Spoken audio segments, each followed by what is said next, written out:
فقط این تلاش و جهد و جهاده که انسان میتواند پاکی را غالب کند و نفس اماره و لوامه را تبدیل به مطمئنه کند. هر انسانی میتواند اماره باشد، اما ابرئ نفسی ان النفس لاماره بالسوء.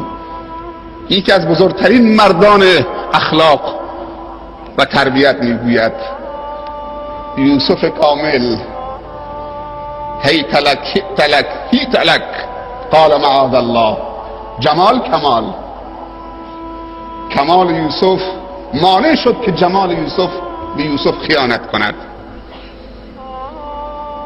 این شخص میگوید و ما ابرئ نفسی، من نفسم تبرئه نمی کنم. نفس انسان اماره به سوست. لا اقسم بیوم القیامه ولا اقسم بالنفس اللوامه. با تلاش نفس لوامه و نفس اماره تبدیل به نفس مطمئنه می شود. یا ایتها النفس المطمئنه ارجعی الی ربک راضیه مرضیه. هم تو از خدا راضی هستی، هم خدا از تو راضی هست. اوج سعادته که تو از الله راضی باشی، الله از تو راضی باشد. فادخلی فی عبادی وادخلی جنتی. اگر داخل عباد خدا شدید داخل بهشت شدید. و ادخلنا فی رحمتک کاملتر از ادخلنا فی جنتک است.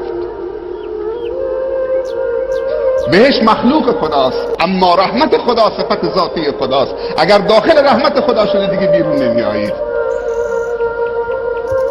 از خدا بخواهیم که ما را داخل رحمت کند.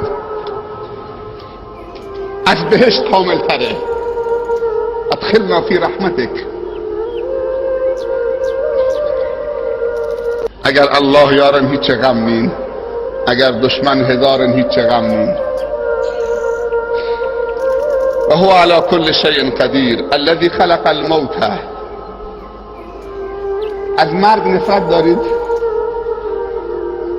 از مرگ میترسید؟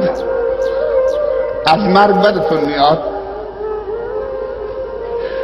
با مرگ حیاتتون رو از دست میدهید؟ اینا تصورات منفی درباره مرگه. از مرگ فرار میکنید چون فکر میکنید خوشبختی از شما میگیرد، ولی الله چیزی دیگر میگوید درباره مرگ. میگه هر کسی میخواد حیات داشته باشد باید به طرف مرگ بره. محاله که حیات انسان حیات باشد و از زنده بودنش زندگی تولید کند مگر زمانی که در حیاتش به فکر مرگ باشد. به همین منظور موت قبل از حیات آورده. زمانی حیات مال ماست در دنیا که به فکر مرگ باشیم.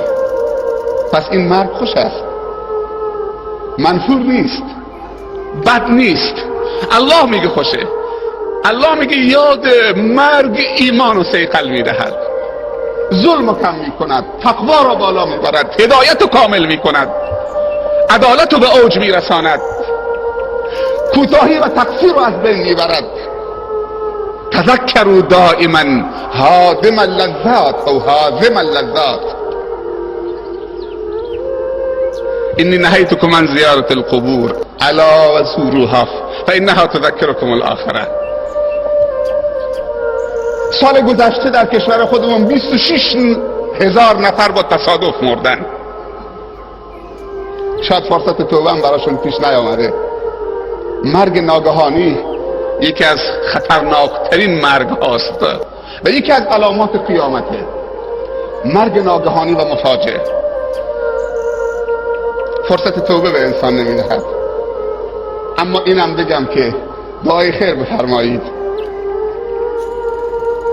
دیروز یکی از دوستانی که عاشق دیدار شما بود با ماشینش از بندر بوشهر از روستای اخند نزدیک بندر اصلویه با تعدادی از دوستان عاشق که به دیدار معشوق می شتافتند در نرسیده به بم ماشین چپ می کنند و به لقاء الله می پیوندند. الان جاش اینجا خالیه، تو سرخانه بم هست.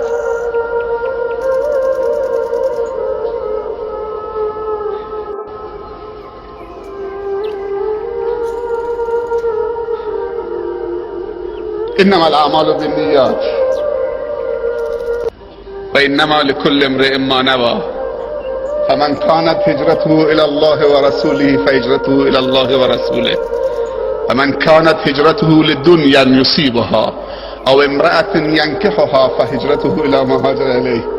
یه کسی هجرت به خاطر رسیدن به دنیا بکند یا اینکه با زنی ازدواج کند، ثواب هجرتش همانه. کسی که خاطر خدا هجرت بکند تو راه مرد، این از مردنش پشیمانه. من گفتم تا این عاشق رو بشناسید و شایستش این بود که جنازش بیارن اینجا، نماز جنازه این جمع 50-100 هزار نفری روش نماز بخورن، خواهر و برادر عاشقش. بعد تشییع میشد داستان بوشهر. دو سه تا از دوستانش هم زخمی شدن اینجا هستن، ولی من فکر نمی کنم که این عزیزمون از چنین مرگی دلخوره. تقدیر و سرنوشتش این بود که به طرف خدا حرکت بکنه، به جایی که گفتن ایمان افزایش پیدا میکنه، فیوزات الهی میباره، به اونجا داره حرکت میکنه. لبیک اللهم لبیک لبیک لا شریک لک لبیک ان الحمد والنعمة لك والملك لا شریک لک.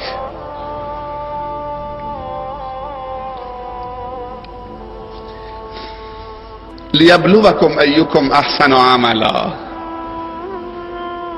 من زیاد اطاله نمی کنم بعد از این، فقط رؤوس اقلام میگویم.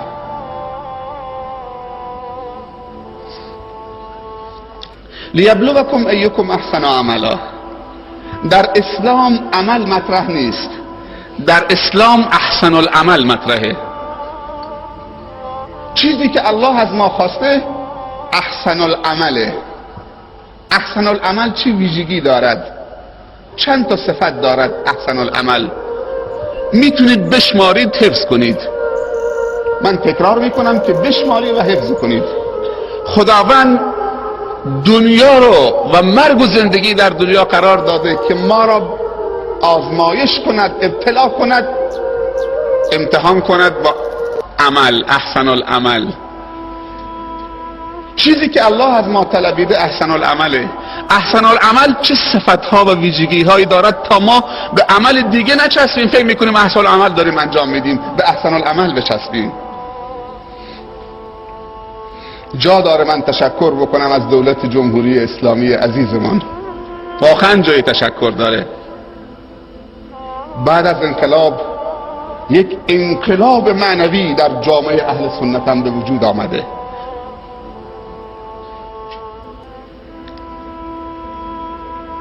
واقعا انقلاب به وجود آمده. شیخ عزیزمون گفت قبل از من ما چنین جلساتی در سوریه نمیتوانیم داشته باشیم. این چیزیه که واقعا براش طالب بوده، این جمع معنوی، این جلسه باشکوه. دولت هم باید از ما تشکر بکنه، چون بیشترین شعار دولت جمهوری اسلامی هم اهل سنت دارن پیاده میکنن. این شعاره. دولت ما میگه جمهوری اسلامی، ما میگیم اون شعار تو رو ما عملی میکنیم.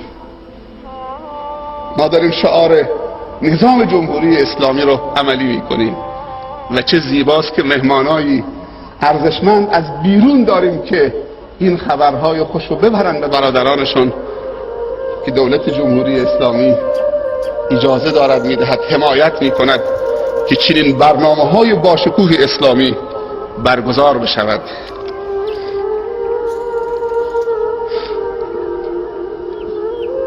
یک خبر خیلی خوش، جناب فلان اطلاع رسیده که جنازه مذکور دارن به زاهدان میآورند.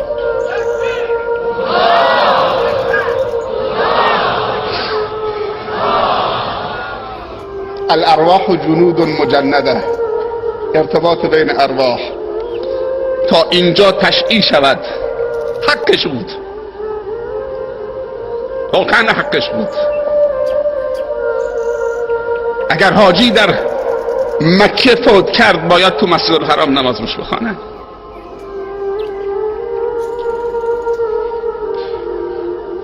این نشانه اینی که مخلص بوده.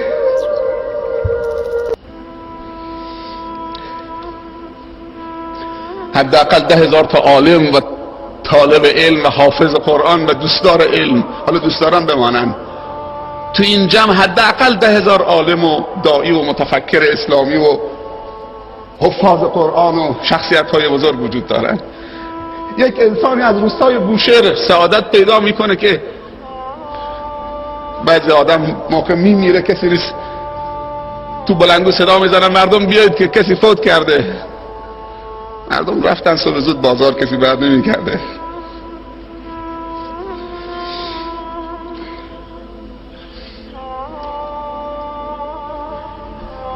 احسن العمل 7 صفت دارد. عمل انسان احسن العمل نمی شود مگر این که 7 صفت داشته باشد. اخلاص، خدا نگاهی به غیر احسن العمل نمی کند، حتما باید احسن العمل باشد تا خدا بهش نگاه بکند، تا الله بهش نظر بکنه، وگرنه نگاه نمی کند. اولین صفت احسن العمل اخلاص. و ما امروا الا لیعبدوا الله مخلصین له الدین. اخلاص برای چیه؟ برای ربانی ساختن عمل، از نمایش و همایش و ریا و خودبینی و خودخواهی و تکبر در آوردن و صفت تواضع و ربانی به عمل دادن. و تا عمل ربانی نباشد برکت تولید نمی شود. یک شبی از شبها از مراسم بر می گشتم به بندر عباس، دوباره پشت یک تریلی دیدم 2 تا جمله زیبا. تو این 16 سالی که من از بیرون برگشتم تو ایران دارم میچرخم، 2 تا جمله زیبا ساعت 1 نصف شب پشت همین ماشین های بزرگ دیدم. یکی از شبها بر میگشتم نوشته بود رو همین شلگیر ماشین: دوست بدار شاید فردایی نباشد. یکی از شبها بر میگشتم نوشته بود که ای کاش چهره ها دلها بودن. ای کاش چهره ها دلها بودن، یا ببخشید ای کاش دلها چهره ها بودن. این صحیحشه. کاش که دلها هم مثل چهره ها میتونستیم ببینیم که چطوریه. به اون سلام میکنه، لبخند میزنه، تو دلش خدا میدونه چیه. اخلاص یعنی چهره و دل رو یک نواخت کردن و انسان رو از نفاق و ریا دور کردن و ذم و مدح رو یک نواخت کردن. چه تعریفش بکنن مغرور نمیشه، چه تنقیصش بکنن و تحقیرش بکنن بازم همونه. اولین صفت احسن العمل اخلاصه. دومین صفت احسن العمل علمه. اعمال ما باید اخلاص داشته باشه و اعمال ما باید علم داشته باشه. علم برای چه چیز عمل لازمه؟ برای عالمانه کردن عمل. اگر علم نباشد عمل ما جاهلانه است و جهل در عمل تاریکی تولید می کند. این همه بدعتی که به وجود آمده نمیتونیم جمعش بکنیم. الان از هر طرف نگاه بکنید بدعت وارد شده. ترکتکم علی المحجة البیضاء لیلها کنهارها لا یزیغ عنها الا هالک الیوم اکملت لکم دینکم. دین کامل شده، نیاز به بدعت نداره، سلیقه شخصی لازم نیست. زمانی که ما اعمالمان را عالمانه بکنیم از بدعت و جهل نجات پیدا کردیم. چیزهای ساختگی از پیش خودمان دیگه درست نمی کنیم، به دین بچسبانیم. امام مالک رحمت الله علیه میفرمایند حدیث در مدینه یک وجبه، همین حدیث میره تا خراسان برمیگرده 1 متر میشه. هر کسی یه چیزی بهش میچسبونه. از خودمون درست نکنیم، بر بگردیم به کتاب الله و سنت رسول الله صلی الله علیه وسلم. و علم و عمل، ببخشید، و علم 2 تا قسمت است. جناب مهندس فروزنده اگه اشتباه نکنم، فروزش خیلی خوشم آمد از صحبتاش. این تفکر اسلامی بیان کرد. اسلام 3 تا قسمته، پس 3 تا تخصص میخوایم.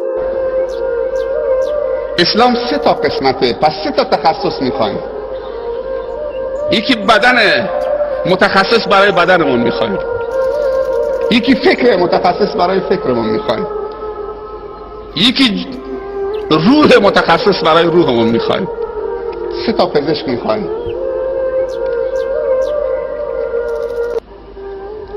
یک کنگره ملی پژوهش مبتنی بر جامعه بود در اردبیل یک ماه پیش. بیش از 300 تا کارشناس از داخل و بیرون آمده بودند. نمایندگان ایرانیان مقیم آمریکا هم آمده بود. این نیم ساعتی صحبت کرد. این آقا میگفت فقط در آمریکا بیش از 6000 متفکر ایرانی وجود داره که همشون در پست‌های بالای علمی و کارشناسی هستن و در اساتید دانشگاه هستن، پزشکان هستن، متخصصین هستن. و میگفت دولت غرب و آمریکا و اروپا بهترین مهاجرینی که دوست می‌دارن ایرانی ها هستن، چون همشون مراکز علمی بزرگ اروپا و غرب رو میچرخونن. امروز اگر که صحبت از عولمه و جهانی شدن هست، چون آمریکا و غرب متفکرین مصر و ایران و جهان اسلام رو همه جمع کرده تو خودش. و این دوستمون میگفت که اگر زمینه فراهم بشه حتی نظر اقتصادی که این مهاجرینی که در غرب اروپا هستن سالی 1 ماه بیان کشورشون، هر کدوم $10,000 بیارن، سالی 1 میلیون نفر بیان، 1,010,000 دلار چقدر میشه که بیان تو کشورشون خرج کنن؟ چه اقتصاد بالایی میشود و چه سرمایه‌ای میاد وارد مملکت میشود. مهاجر بودن رفتن اونجا. من یه دوستی سراغ دارم از اطراف لارستان، چند مدت پیش شیراز بود، میگفت از برکت همین هجرت 3 تا پسر دارم 3 تا دختر. 2 تا پسرام دکترای شیمی از آمریکا دارن. دکترای شیمی خیلی کمیابه. و یک پسرم دکترای ژنتیک داره. رشته سختیه.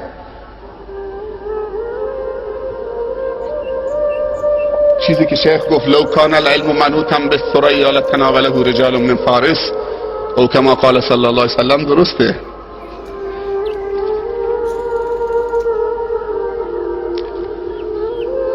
یک نکته در رابطه با علم شرعی بگم. چند مدت پیش خواندم که متفکر بزرگ احمد دیدات، شیخ احمد دیدات به رحمت خدا رفته. شیخ احمد دیدات میشناختید؟ شیخ احمد دیدات کسی بود که مناظره میکرد بین قرآن و انجیل و تلمود. واتیکانو به مناظره تلویزیونی و ماهواره‌ای میطلبید. زمان قدیم کسی بدگویی قرآن نمی کرد. قدیم هم کسی بدگویی صحابه نمی کرد. شاید خیلی نیاز نبود که زیاد متخصص باشیم، ولی الان دشمنان ما در غرب خیلی باهوش و زیرک و عالمن، خصوصا مستشرقین. پس ما باید به قرآن بپردازیم، به اعجاز قرآن، به تفسیر قرآن، به معنای قرآن، به مسائل قرآن باید بپردازیم تا بتونیم جواب بدیم. تنها حافظ قرآنی که مثل ضبط صوت قرآن بخونه و خودش ندونه چی داره میخونه، امت اسلامی نیاز نداره، چون نوار قرآن هست. و باید سیرت پیامبر صلی الله علیه وسلم بخوانیم و سیرت خلفا و صحابه بخوانیم تا بتوانیم جواب بدهیم، تا بتوانیم از شخصیت هامون دفاع بکنیم. چهره هاشون تاریک نشان میدهند. باید جوانای ما، دانشگاهی های ما حتما بدانند دروسی در سیرت و تاریخ خلفا و شخصیت های بزرگ جهان اسلام، شخصیت های صدر اسلام بدانند تا بتوانند اون چهره ها را اونطوری که خدا گفته رضی الله عنهم و رضوا عنه لقد رضی الله عن المؤمنین اذ یبایعونک تحت الشجره. صفت سوم عمل توبه. هر عملی باید توبه درش باشه. توبه برای پاک کردن علم عمله. اگر عمل توبه نداشته باشد عمل ناپاک می شود، مثل آفتی به جانش می افتد و خوره می خوردش. توبه هر چندگاه بلکه همیشه عمل رو پاک می کنه که عمل پاک طاهر بشود. توبه لازمه برای پاک کردن عمل. حتی بعد از هر نماز سنت این است که 3 بار بگویید استغفر الله استغفر الله استغفر، نه از نماز خوندن بگویید استغفر الله، از نقصی که در نماز بوده که شاید نمازت قبول نشه. شکر، صفت 4 احسن العمل، شکر در عمل باید باشد. لئن شکرتم لازیدنکم، هر عملی که شکر نداشته باشد مبتور می شود. ولئن کفرتم ان عذابی لشدید. صفت 5 احسن العمل توکل. اونهایی که میخوان کارهای بزرگ و اعمال بزرگ انجام بدن باید توکلشون به خدا باشد. توکل برای چیه؟ شکر برای برکت تولید کردن، توکل برای تضمین کردن. و من یتوکل علی الله فهو حسبه. 2 تا دیگه مونده تمامه. توکل برای تضمین عمل. یک زمانی نماز خوندن توکل نمیخواست، ریش گذاشتن توکل نمیخواست، اما الان اگه تحریش هم داشته باشید توکل لازم دارید. نماز 5 وقت هم بخونید بازم توکل لازم دارید، زیر نظر میرید. الان دیگه حتی چیزهای کوچک کوچک دینی هم توکل لازم دارید، تا چه برسه به چیزهای بزرگ مثل جهاد، مثل انفاق کردن از این که بترسید فقیر بشید. ما نقص مال من صدقه. و ششمین صفت احسن العمل صبره. عمل کار 1 روز و 2 روز نیست. و عبد ربک حتی یأتیک الیقین، تا دم مرگ باید تلاش بکنید.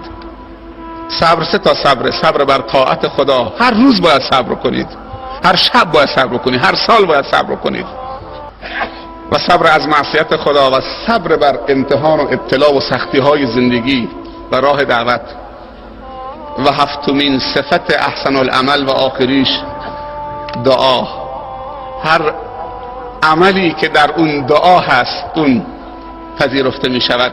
قبل از عمل باید از خداوند احسن العمل بطلبیم، بعد از عملم باید از خداوند قبول احسن العمل را بطلبیم. جا داره تشکر بکنم از انتظامات این جوانای جانبرکف که علما رو امیدوار میکنن. باور بکنید من میدونم که این خیمه ها و این فرش ها و این همه تدارکاتی که صورت گرفته از برکت نیروی جوان گوش به حرف علماست. یعنی شما علمای بزرگتون رو سرفراز کردید، علما رو امیدوار کردید که هستید. خدا از شما تشکر کرده. این همه زحمت کشیدید، این همه برنامه خوب ارائه شد، ثوابش مال شما انتظاماته. جزاکم الله خیر. التماس دعای خیر از همه شما دارم. این حق منه که برای منم دعا بکنید. همجور که شیخ گفت حق ماست، باید برای همدیگر دعا بکنیم. ما برای شما دعا میکنیم. خداوند ما و شما همه را خاتمه بخیر بگرداند، هدایت کامل نصیب بفرماید، از روسیاهی دنیا و آخرت نجات بدهد، علم نافع و مفید، ایمان کامل، روزی حلال، عمل صالح مقبول و زیارت حرمین شریفین قبل از مرگ. ربنا ظلمنا انفسنا وان لم تغفر لنا وترحمنا لنكونن من الخاسرين. سبحان ربك رب العزة عما يصفون وسلام على المرسلين والحمد لله رب العالمين. والسلام عليكم ورحمة الله تعالى وبركاته.